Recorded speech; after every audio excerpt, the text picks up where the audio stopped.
Episode 2. Episode 2, Road to Real. Jeff Carver, Rob Finney, and we are talking about the possible end of this wave drought, or we have had one day. Last Friday, we had some thigh-high waves, which was the first time we had waves in 21 days. You know, thigh-high, whatever. But tomorrow, throughout until about Monday, Tuesday, it does look like we could have a little bit of waves. That has been the first time we had waves in 1 month. 1 month and a day or two. So yeah, I mean, I guess what we're looking at is all these storms over Florida that have been dumping like epic amounts of rainfall. 17 inches in some locations. Oh my God, and that's just nuts because the water there just has nowhere to go. It just goes into limestone and shoots right back up. So it's just like a freaking swimming pool when it gets like that. Poor Lake Okeechobee, man.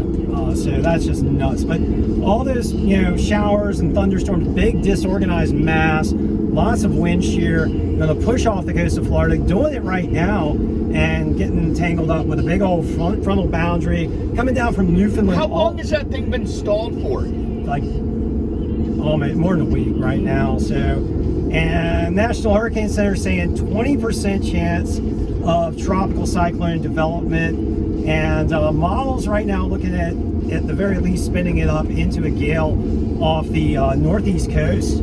So we might actually get something. We'll see. We'll see. I mean, we've been burned before on the forecast. We have been burned. Oh my God! But we are so jonesing for some waves, aren't we? Hey, all I know is that the Groms today in the Real Water Sports Zero to Hero Surf Camp, gosh, they had a day of hero rides. You'll be able to check out all those pictures on our Instagram at Crazy for Heels, at Real Water Sports. Rob, absolutely. What's your I'm at Robert Scribbler. At Robert Scribbler on Instagram, and I'm going to be posting this on YouTube, and I'll plug this on Instagram as well. But what is it? Camden, Malia, and Landon were killing it with students. It was today, awesome. So yeah. I had one of the Groms paddle up to me, and I go, "Was that the best wave of your life?" And he goes, "Oh yeah, of course." And then he got another one, and I asked him again, "Was that the best wave of your life?" And he goes, "Yeah, that one was even better." And then it just kept getting better and better and better. And then he paddled up at the end of the camp, and he goes, "Jeff, I love this sport." And then caught his own wave and paddled in, and that was it. That's why we do what we do, man. Pass it on to Stoke. Yeah. The right way to do it, making kids happy, and it was really nice to see a little bit of a pulse of swell for the kids on the final day of camp. Yeah, I got some 1 to 2 footers in there. Yeah, absolutely, just 1 nice, to 2 foot, soft, easy riding, but perfect for learning. And Jeff's talking about the Stoke.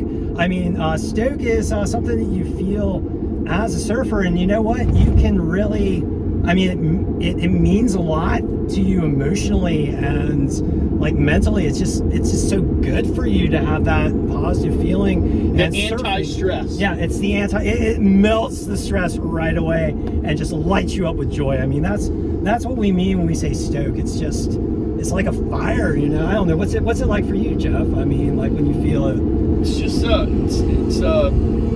it's a happiness. It's a happiness. It's a tranquil feeling. It's a relaxation. It's a relaxation and exhilaration at the same time. And there's nothing better than getting a barrel. Yeah, exactly. You get that exhilaration. It's like standing on a lightning bolt, and then afterwards, it's the calm. Just long calm.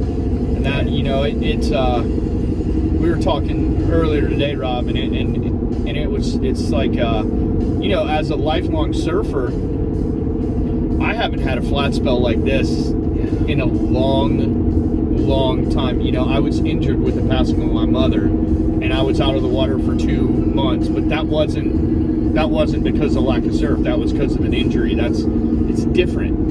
And it was it's been mentally challenging, and just getting in the water and seeing those kids catch waves and seeing the smiles on their faces, man, that wipes all that worry and that just like struggle and dealing with things, just wipes it all away. And now hopefully we get some waves coming our way. Yeah, when you see that joy just light up in another person and they get that, they have that experience for the first time, and it's so intense for them, you feel it too. And it's just, I don't know, being able to pass that on, that's a real gift.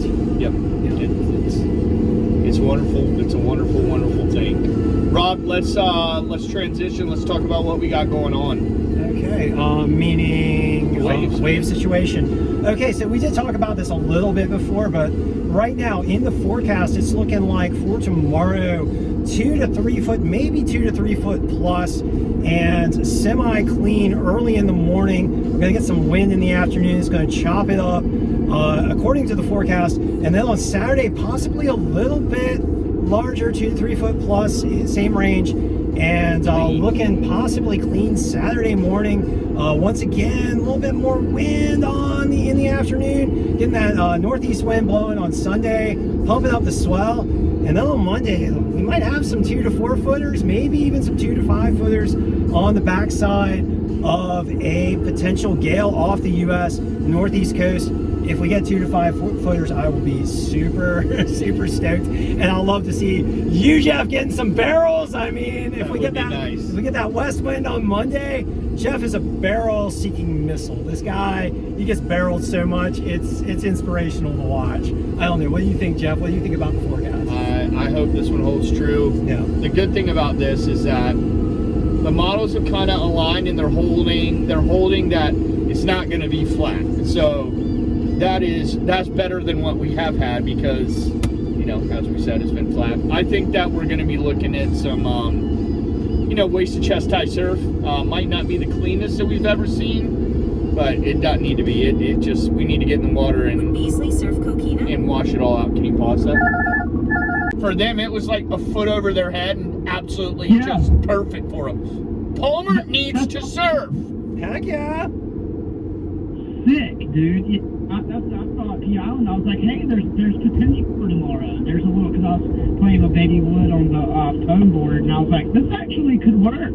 Yeah. You know, if it's a little bit more. So yeah, like I'm encouraged. I think it's going to be good. Yeah. There's certainly better sand than it has been. Yeah. All over. So that is encouraging. The sand and I stopped and looked at Ranger Station there.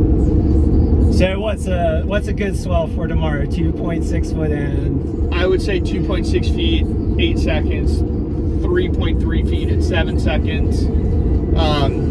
Again, like we stated earlier, it's not going to take much to get me out in the water and enjoy, because this has been a brutal flat spell. And so we need the Stoke. I need it. I need to recharge. We need the Stoke. We need it. So if you're looking to go surfing this weekend, it's probably mostly your grovelly boards, your long boards, right? Yep. I mean, floaty stuff. Yeah, easy paddle boards. Monday might be a little bit of a different story depending on what we get.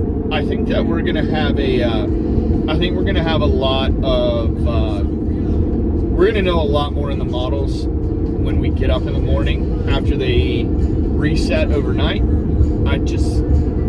I got a feeling, man. I mean, there's a lot of bad weather. Bad weather gives waves. Yep. We got wind aimed at us. We should get it. And that's one of the reasons why we had such good swell all winter. There was bad weather out in the North Atlantic, and we had waves. Yeah, looks like the Atlantic hurricane season might produce a lot of bad weather. Like the 5-day models in the both Caribbean and the Gulf are looking at the potential for tropical cyclone development. So we might just be right now getting to be at go time.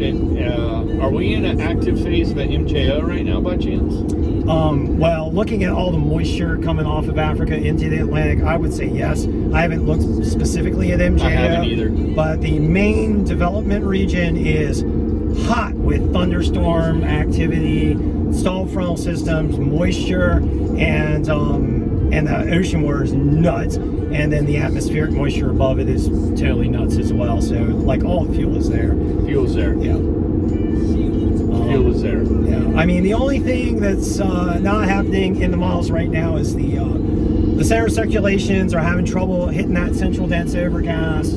and getting rapid development, but shear. that's fine. I mean, and so we got more wind shear right now, but as we get later and later into the season, looks like that wind shear is going to tamp down, and we'll have more rapidly developing cyclones. There's a little bit of fear factor there. We don't want to get anyone slammed. No damage, just waves. Yeah, we just want wave makers in the offshore. So, but we could have an epic wave season here, and it could be a lot of fun. Great time now to learn to surf. We've been having such fun. Come along and get the Stoke going with real surf camp and real surf lessons. We're ready for you guys. So. Gotcha.